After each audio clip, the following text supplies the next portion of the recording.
Ladies and gentlemen, something is happening in the mountain. There is a growing rebellion against Kenya Kwanza government in the mountain. And for those who've been following the politics of this country very closely, you should have noted that yesterday there were demonstrations against Kenya Kwanza government in Kirinyaga. The other day there were demonstrations against Kenya Kwanza government in Embu. We've witnessed demonstrations against Kenya Kwanza government in Nyeri and in Kiambu. Ninaambia viongozi wa hapa kwamba wanasema tu wanafikiri labda the worst we can do is to vote them out, lakini mimi nataka kusema kwamba raundi hii tutapeleka watu mahakamani kwa sababu they obtained our votes on false pretense. We shall sue them kwa sababu wali pledge vitu na wanakaa miaka 5 hawafanya ni mazuri, lakini inasemekana hawezi kupatikana. Na sisi wakati tulienda kumpigia kura zote tuliondoka tukampigia kura, tukapigia governor, tukapigia senator, tukapigia president na deputy wake wakifikiria ati bottom up. Sasa ndio bottom up itaanza. Yani bottom up ni gani? Hakuna. And even just the other day there were massive demonstrations in the streets of Nairobi by Nyamakema traders, which is basically by the Kikuyus. Why would the mountain rebel against a government they formed just the other day? Because let's face it, the mountain had their son Uhuru Kenyatta. Uhuru Kenyatta told them to vote for Raila Odinga. And he actually pleaded with them that he knew what he was doing. But despite that, they still ended up shaming Uhuru Kenyatta. They never heeded Uhuru Kenyatta's demand. Why are they rebelling? In this video, I want us to talk about the growing rebellion against Kenya Kwanza government in the mountain. Before we do that, for those who are watching this channel for the first time, I want you guys to take a second or two, click that subscribe button so that next time we produce a video like this, YouTube will automatically notify you. And to the subscribers, I want to continue thanking you guys for your continued support. Because without that support, this channel cannot be where it is now. Let us get back to the main issue. But before we do that, allow me to introduce you guys to Forex trading. For those who are willing or who are looking to learning how to trade in Forex, check out the DT Forex trading website. The good thing with them is that their bots have 93% success rate. They are also easy to use, and inside that website you will find detailed educational materials which will help you become a top trader. Now let us get to the main issue. For those who've been following the politics of the mountain of late, there are serious demonstrations all over. Why do you think there are demonstrations in the mountain? And apart from the demonstrations, there are people who are now coming out to openly talk against Kenya Kwanza government. Like for example, this gentleman had this to say. Hii ni ya mtu anaitwa Moses Kuria and your crew. Moses Kuria, kuna kitu inaitwa virtual signaling. Tunajua virtual signaling ni nini? Virtual signaling wadau ni wakati unaona mtu ananyongwa pale, mtu anauliwa pale for a long time. Wewe unaona tu. Alafu after some time unakuja unajifanya venye wewe ni hero. Watu wamepata ma crowd, unapo unajifanya wewe ni Captain Savior ho. Wewe ni Captain Savior America. Wewe ukitaka kuambia Chinese ati Chinese wamekuja kutengeneza retail shop. Before Chinese watengeneza hiyo retail shop walikuwa wamepita mahali kuna KRA. Wakapewa KRA pin. Wakapita mahali kuna kanju, wakapewa business permit. Wakapita mahali kuna watu wa fire. Wakapewa fire certificate. Wakapewa hizo vitu zote. Wakapewa branding certificate. Alafu unakuja baadaye kutuambia tunajua kuna venye sahi tumeona mambo ni simba fiti, their pricing inapika ma retailers. Mlikuanga wapi? Walipita katikati yenye. Wewe tuambie either virtual signaling ama umenyimwa kiroma bro. Wazi kuja kuniambia ati hao Chinese all of a sudden wamefanya. You're playing with our mentality. Mwacha sana akili zetu. Sisi wote si wa UDA. Watu wengine tunatumianga akili. Hey bramazi. What are you telling us? Alafu naandika tu tunasema we are going to help our manufacturers. The manufacturers we are having here are running in a way. Why haven't you helped them? The manufacturers we are having here wa India watu wa domestic manufacturers. Mwasaidia na nini? And this other gentleman also had this to talk about. So everyone, I've gotten like over 100 people tagging me to weigh in on the China Square issue. Listen, we are at a crossroads as a country. This China Square issue is creating a lot of discomfort because it is fighting against a major narrative. Number one, all the rich people, all the billionaires, I spoke about one the other day, they have derived their wealth, especially from the Mount Kenya region. They have derived their wealth from importation. So they go to China and import. The churches, the people they glorify, the people they invite for their harambes, the people they call there to speak, the people they then later also push into politics, the people who wield, the people who pack all the influence in Mount Kenya region are importers. Mount Kenya region, the manufacturers were suppressed, everything, nobody speaks, but the importers have a lot of clout, they have a lot of say in the domestic politics, in the regional politics of the area, and even in the national politics. They're all importers. None of them does any value addition, none of them does any manufacturing, none of them is an inventor, none of them supports local enterprise. If you want to supply today, if you want to supply one of the supermarkets, if you want to supply your farmer, you want to supply cabbages, they will not give you a chance. These are the same people who are importing fruits from Egypt. Moses Kuria was in Egypt the other day. You think he went there to discuss about Kenya? He went there to discuss about his own personal businesses. So they are challenging these China Square people are challenging a long-held narrative, because now they are sourcing products from the original source there, from the factories and whatever, and they are giving a better price because they are working on volumes and margins. Now you are Nyamakema guy and whatever, you've been convinced that this Chinese is your enemy, because now Moses Kuria is veering to the trajectory of the South Africans. The South Africans always, anytime their politicians are unable to deliver, the ANC thugs who are elected there, they always blame immigrants. They always blame Somalis. They blame these people that they are the ones who are causing the problems. But it's them who have stolen their money. They have stolen their opportunities, and then they come to blame other people. So that's the rise of xenophobia, is from politicians, which is what Moses Kuria is trying. But I'm seeing Kenyans are very woke. I've seen somebody who did something about virtue signaling. That Kenyan, whoever he is, I'm proud of you, man.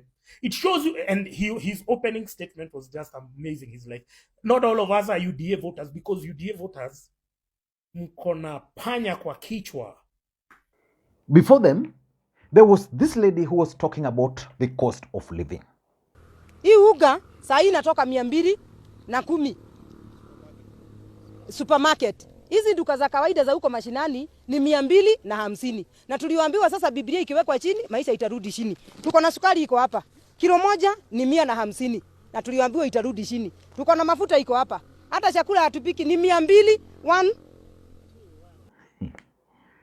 So why is the mountain rebelling against Kenya Kwanza government?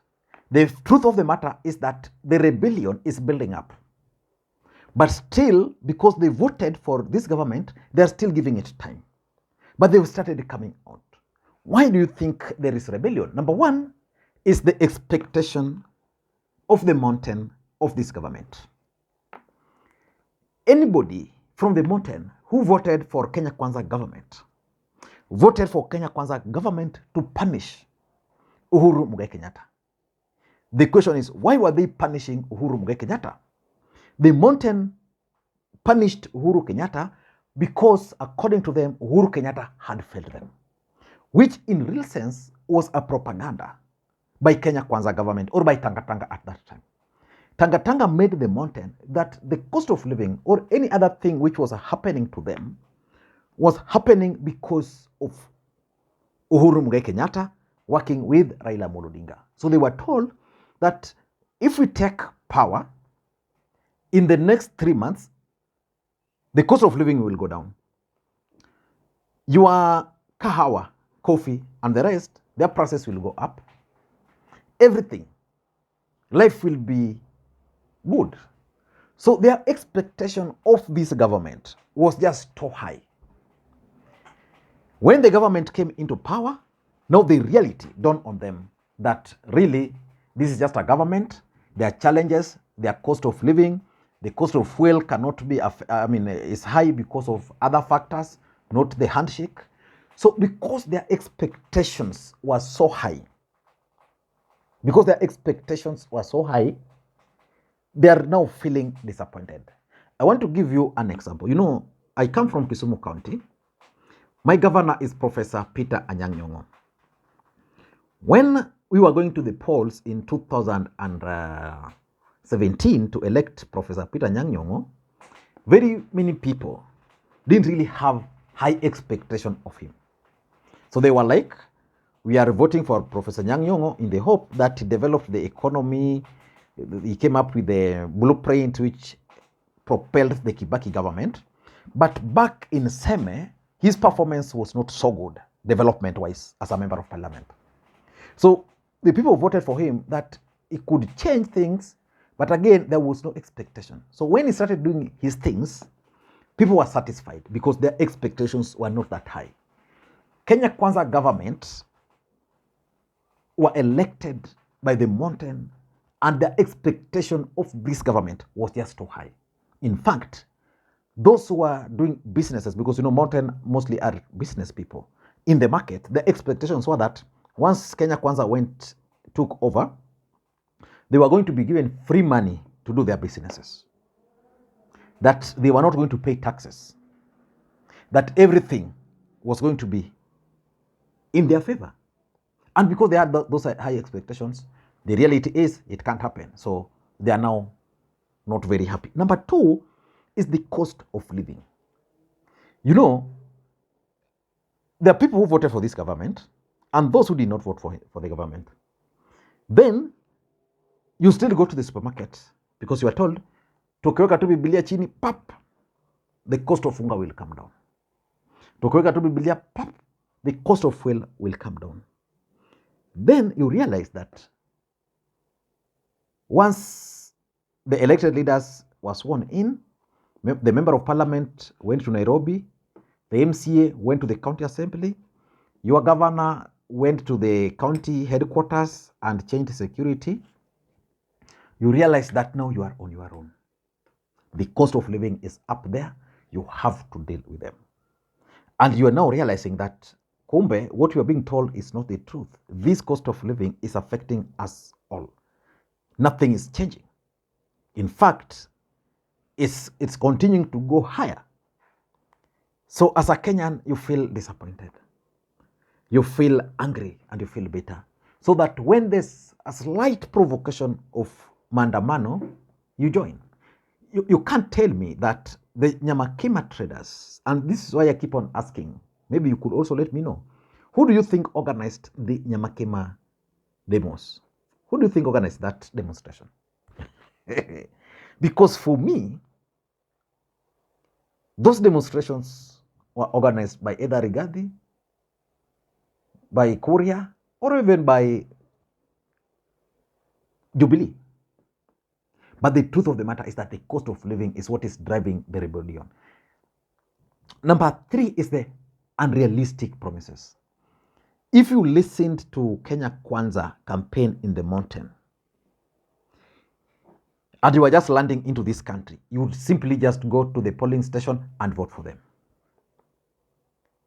The lies were up there. The unrealistic promises were up there. I remember one of Luo artists, Ogina Koko, would always say that for him, he's going to run for the presidency in 2044. And what he would do, he would go to Kerecho, you know, because of it, he would go to Kerecho, pipe tea there, distribute it to various homes. Now, that is exactly what the people of Mountain were told, that once this government takes over, if you are a hustler, my friend, your life is going to change. Those promises are not being met. So definitely, they are not happy. Number four is development in Kenya Kwanza as a political party and as a coalition. If you look at Kenya Kwanza political development, Musalia Mudavadi factor is featuring prominently. These guys were told that Kenya Kwanza was our party. Then from nowhere, Musalia Mudavadi is emerging. The Secretary General of UDA, which you voted for, is now taken to someone who is not even a member of the party. Then you look at it, Musalia Mudavadi is now in another country receiving 21 can salute, while Rigathi Gachagua is in the country talking about 3,000 for the wife to the salon.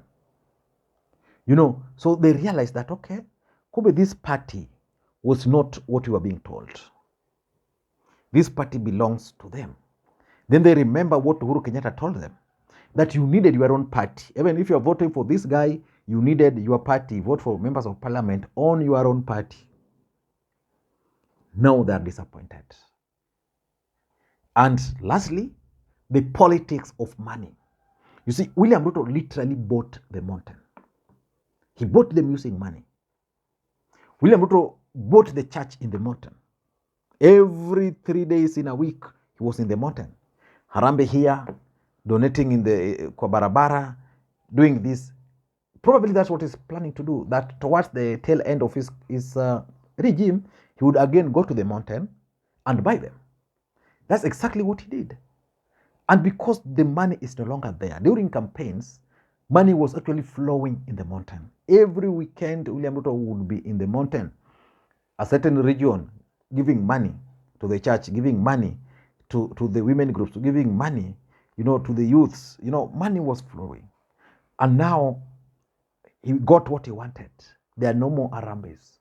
William Ruto hardly goes to the mountain. Even if he were to go there, the hustler always just see him up there.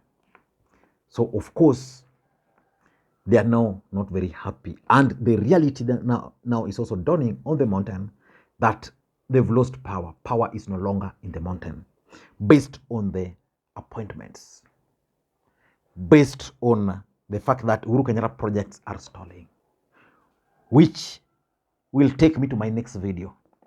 Uhuru Kenyatta's plan for the mountain to make William Ruto a one-term president. I don't know what you think. That's my take. Thank you guys, and thank you so much for always taking your time to be here on this channel. I don't take it for granted. If you watch the video up to this stage, please, from my heart, just receive my appreciation and mark your presence by saying present. Thank you, and may you have a good day. Bye-bye.